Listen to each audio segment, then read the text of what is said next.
Hello and welcome to this week's edition of ELCAT News. I'm your host, Jen Carlos.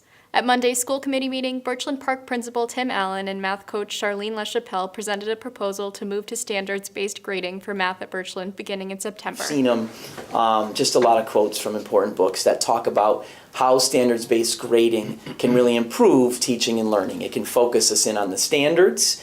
It can motivate kids to know what skills they want to get better at. It can but it can more clearly communicate with parents what kids are struggling in or what kids are excelling in. It can actually do a good job of helping teachers zone in on what's most important.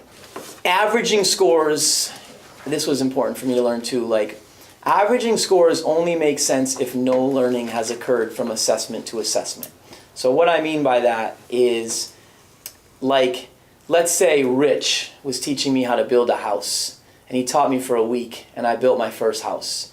Chances are that house would not be very good. It'd probably be a pretty bad house. But then he taught me 2 more weeks after that. I built another one. Then he taught me another week. I built another one. All right, so now by that 3rd house, I've built a really good house because Rich, you've taught me so much, right? But then if you use the average, you're going to count my first house as much as you're going to count my 3rd house. And so much learning has taken place between these houses, right? So that's why it's consistent and recent. That recent score should matter more because we all get better the more we do something. Member Sarah Trulio asked if Allen had considered phasing in the change given the scope of the undertaking. Every conversation lands back at a standard. So to that point, I'm going to preface this by saying I think this is a solid move, thinking about how we engage educators in the heart of the matter, which is deeply understanding and knowing what the standards are asking our students to know and be able to do, but at the same time, what the standards are asking our teachers to know and be able to do. It's one thing to teach 6th grade math and know what those standards mean. It's another thing to be able to teach a 6th grader what those standards mean and how our instructional practices need to adjust to not just showcase what I know about math, but how I can elicit what a child needs to understand about math. So I think the heart of this conversation is in the right place. We need to get teachers diving deeply into standards so that they can better equip students. But I think this is a lot to take on in 1 year. So I would advocate maybe for a phased approach so that you're ensuring that maybe if you start with 6th grade, you've got the professional development wrapped around unpacking those standards deeply. And I hear you've begun some of that work already. But how do we then ensure that as educators are starting to create these, that they aren't so subjective that then we're potentially doing that to an entire building?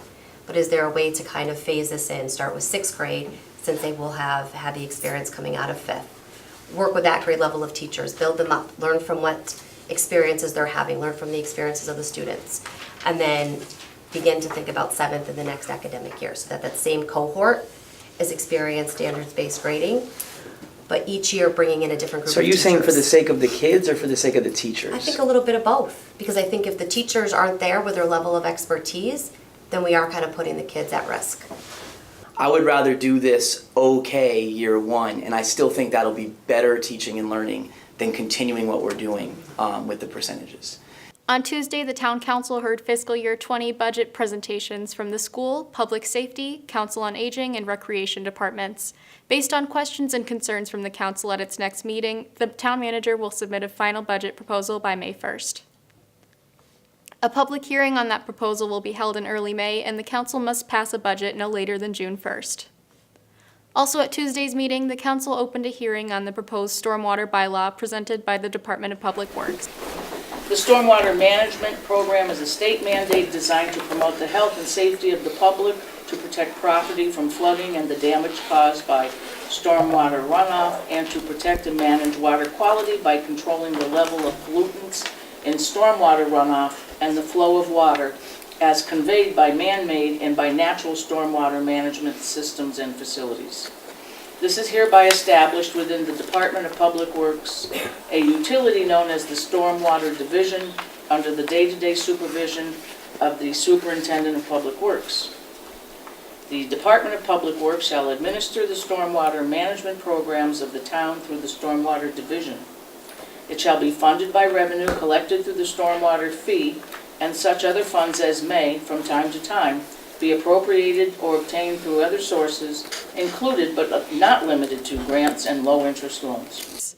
The bylaw would create a stormwater division within the DPW and allow for the collection of fees dedicated for monitoring and correcting issues related to the stormwater as mandated by the Massachusetts Department of Environmental Protection. And on average, we're talking about $25 a home? Yes, on average for a residential home is $25 per year, which equates to about $2.08 a month. And I'm kind of just kind of grouping the LUC land use codes, kind of just for discussion purposes. Commercial properties are $100 per year, which equates to $8.33 per month. Mixed-use commercial residential properties, $200 a month. Large commercial and industrial properties, $500 per year. And that other one was 200 a year, you meant? Yes, yes. Okay. Then I had to take the total number of parcels within the town of East Long Meadow. I took that information, averaged the amount of impermeable surfaces area for each land use code, and then obviously divided that and came up with the dollar figures that are in the table, which will be part of our rates and fees every year. The owners of the parcel at the southeast corner of Chestnut Street and Shaker Road presented their proposal for development of 2 commercial buildings during a public hearing Wednesday before the Conservation Commission. What we have before you this evening is kind of a 2-part site development project. The reason we're here before you is that there's a bordering vegetated wetland that comes down from the east, drops down the hill here, and then runs through an existing culvert. It's an old clay pipe that then runs into the drainage system in Shaker Road, and then literally is conveyed through the drainage system to an outfall well down the road. Several abutters raised an objection to the development on the basis of representations made to them at the time they purchased their homes that the entire parcel under discussion was considered wetland and was to be conveyed to the town for open space. Many of us were told before we purchased our homes that this land would never be developed, that it was a drainage basin, and that it was just not going to be developed for anything. So before we purchased our house, that was one of the main questions that we had. And we based our purchase decision based on that information. Unfortunately, we didn't get it in writing, but one of our neighbors was smart enough to get a copy of the map that I believe you mentioned earlier. And it clearly shows that that space was to be conveyed to the town for open space and recreation. This is what was given to us. This is what was given to us, and how can you say, oh, well, it's okay to actually mislead people with the other map that was provided? People made their decisions on purchasing their homes based off of that information. Who gave it to you? The map was given to Maura Mara, who lives on 103 Canterbury Circle. And I believe she was either provided it from Rulier Associates or somebody associated with the sales for the subdivision. Just wanted to let everybody know, we were also told that we have a majority of wetlands in our backyard, or we were lot 9 in the subdivision, and we have a lot of wetlands in our backyard. We were told that most of that area was all wetlands, and that was almost unusable space. Right. And I actually have the map, the same, this one here, and my lot is here, it extends all the way to Chestnut. Okay, thank you. Yep. I mean, it does, from a layperson's perspective, it seems like you're going pretty far into that buffer zone. It seems like buffers are there for a reason. So it just seems like we're working really hard to develop this property when maybe it just shouldn't be developed. You know, there's buffers for a reason. Mm-hmm. So I appreciate your attention to this, and I appreciate you going back out and really making sure that it's a sound decision. Yeah. That hearing was continued until May 14th. Residents are reminded that the town prohibits discharges from outside roof drains or basement sump pumps into sanitary sewer connections. The town has implemented a clear water disconnect initiative with the goal of eliminating clean water from the flow into the City of Springfield sewer treatment system. ELCAT intern Aidan McDonald has created 3 short videos highlighting the concern and suggesting solutions for those homeowners with improper connections. You can find those videos or any ELCAT video on our YouTube page by using the search icon on the page or selecting playlists from the page options and scrolling to Clear Water Disconnect.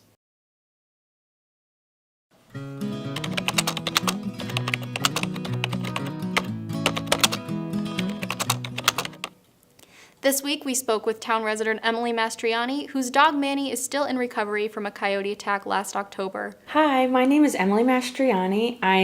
I've been a resident of East Long Meadow for about 19 years now, and my dog Manny was attacked by a coyote in our backyard. The night of the attack, we let Manny outside after dark.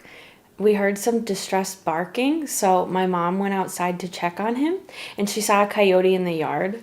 So she started shouting, and the coyote left the yard, and then our dog came up, and we saw that he was bleeding. We took him down to the animal hospital. He got a couple stitches and a couple drains, but nothing life-threatening. Ever since the attack, we are always going outside with Manny now. We don't let him outside alone. We got rid of the grill that we have, and we've installed new lights around the yard to make sure that it's well lit. With several more coyote sightings and attacks in town, Animal Control Officer Paul Morrissey stopped by the studio to explain preventative steps residents can take to protect their pets and ways to eliminate food sources in backyards. Hi, I'm Paul Morrissey, the Animal Control Officer for East Long Meadow. Coyotes have become more used to humans, so they're not afraid to be seen by humans. Definitely don't back down because they're going to feel superior to them. You want to make a lot of noise and stand your ground. Just making a lot of noise and scaring them off should do the trick. The biggest thing is they're looking for food, so definitely bring your trash out only when it's going to be picked up by the dumpsters. Don't put it out the night before, put it out that morning. If you have dog food that's left outside, compost pile, clean up around the bird feeders, so that squirrels and chipmunks aren't eating around the bird feeder and the coyote's going to go after the smaller animals. Stay with your pet. Don't just let your pet out in your fenced-in backyard because a coyote can jump a fence or climb a fence. And if you're not out there watching your pet, you're kind of leaving your pet defenseless. Here's what's happening at the library this upcoming week. On Tuesday, April 16th from 5:30 p.m. to 7 p.m. is a pizza and movie event. Visit the library for the film Spider-Man Into the Spider-Verse and enjoy a slice of pizza. All ages are welcome. Please register in advance.